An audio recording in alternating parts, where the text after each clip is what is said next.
రాజ్యాంగ పరిరక్షణ యాత్రలో భాగంగా ఈనాడు మన గొప్పలపూర్ గ్రామంలో ఏర్పాటు చేసిన కార్యక్రమానికి సభాధ్యక్షులుగా వ్యవహరిస్తున్న తిరుపతి గారు, మరియు అదేవిధంగా ఇక్కడ మండల ప్రెసిడెంట్ రామిరెడ్డి గారు, బ్లాక్ ప్రెసిడెంట్ తిరుపతి మన సాయి తిరుపతి గారు, అదేవిధంగా శేఖర్ గారు, ఇక్కడ హాజరైన ప్రముఖ శ్రేణులు, పార్టీ కార్యకర్తలు, కాంగ్రెస్ పార్టీలో పనిచేస్తున్న ప్రతి ఒక్కరికి, మరియు మహిళా మహిళలకి, గ్రామ ప్రముఖులకు, గ్రామ పెద్దలకు, NSC, youth Congress, SC, minorities అందరికీ పేరు పేరున హృదయపూర్వక నమస్కారాలు తెలియజేస్తున్నావా.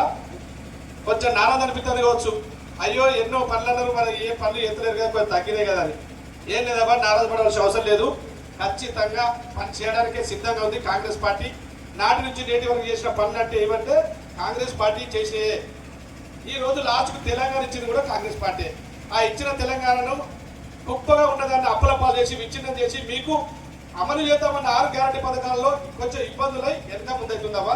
ఖచ్చితంగా ఎవరికి కూడా మేము అయితే కాంగ్రెస్ పార్టీ ఏ మాట్లాడదో మాటను తూచ తప్పకుండా పాటించి మీతో సభ చర్పించుకునే విధంగా కాంగ్రెస్ పార్టీ ఎప్పటికే ఉంటుందమ్మా.